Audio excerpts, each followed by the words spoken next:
now we're in the position of shooting a very awkward episode. Because somehow I do have the feeling I'm like out in the open and being watched. And I'm also have the feeling I'm constantly disproving myself. And I think I just have to deal with both of these problems now. Because sitting in your garden, or your parents' garden, and then recording a video has somewhat an awkward touch to it. Because you have to be aware that people that are surrounding you will be drawn into what you're going to say.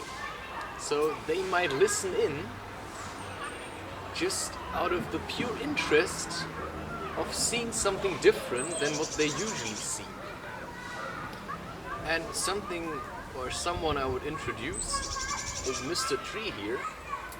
And I don't know if you can see it, but that tree certainly has a face.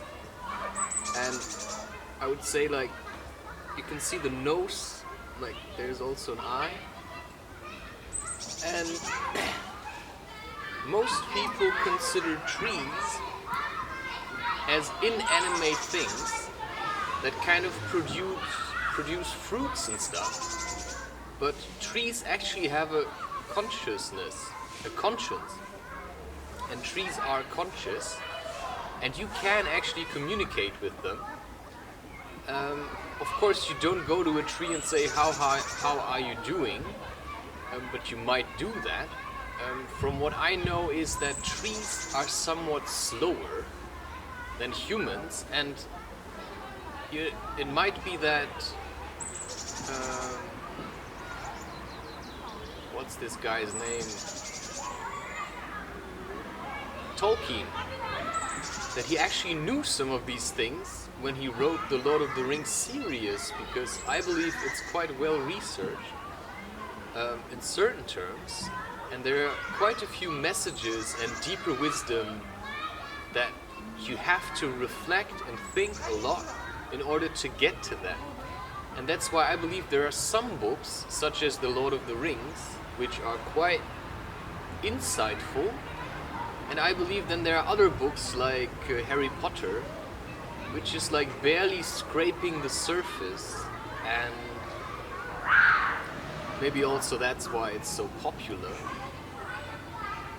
But yeah, let's not dawdle too much, or these pancakes, which are heavily laden with sugar.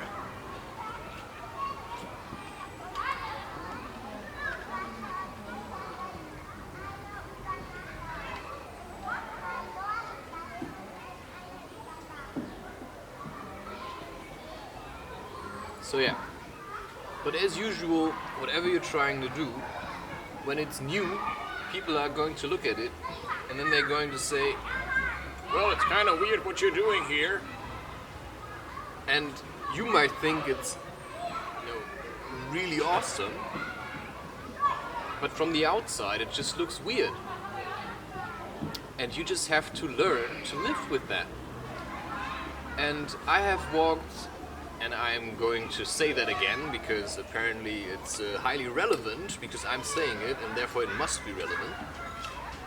So I have trained this getting out of my comfort zone because I felt like I wanted to walk barefoot everywhere. And that was in 2012 I started, and it just somehow spoke to me. A friend showed it to me and I just did what he did, and it was just on the wall on the way to the supermarket, and I thought, like, what the heck are we doing? And it was incredible how much attention you suddenly get that you didn't receive before. And I then made it a habit and a challenge to try to walk as much barefoot as I could, because I wanted to figure out, like, how far can I do this? What is possible on bare feet? And a lot of stuff is possible when you're barefoot. but you are also going to receive a lot of resistance. So people are going to tell you, like, oh, you're gonna step in glass, or you're gonna have a bladder infection, or all kinds of different things. And the same is what I receive, the same kind of comments when I try to figure out my own path and to do what I want and to start creating these videos. People would tell me, oh, that's not the way to do it. And I thought, well, but I know how to do it. And of course, having had experience with walking for years barefoot, you kind of know, right? I mean, I know what I'm doing. I still have both feet and they're stronger than ever. Well, now they've weakened a bit because I got a bit too comfortable. And that includes leaving my own comfort zone. For example, now looking very relaxed, eating these pancakes here, was actually kind of difficult for me, and the reason that I eat these pancakes was because I needed something to convince me that it would be worth doing this.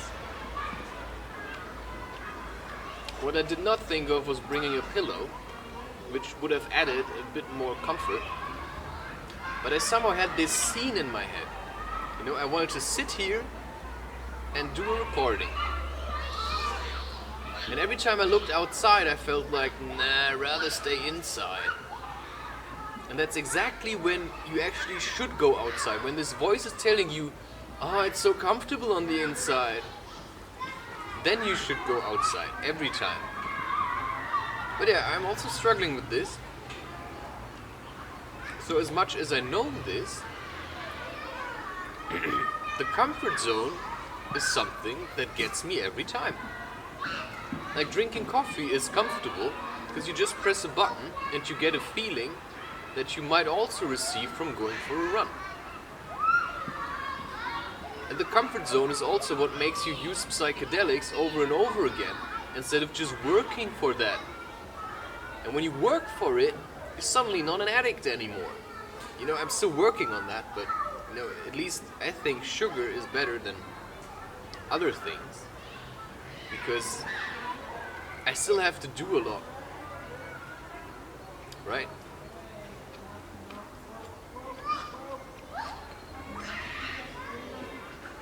Plus, I can tell you from experience that I do not always see this garden or the forest or trees as beings that are alive. So there are different kind of conscious states of consciousness or different kinds of mindset that you can have depending on like how your mind is set, right?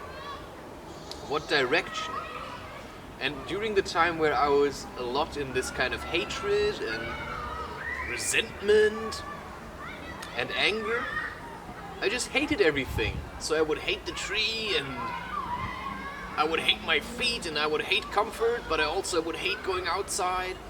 So I would just hate everything and everyone. And I tried to convince myself that, you know, I'm somehow awesome, but then I also hated myself, of course.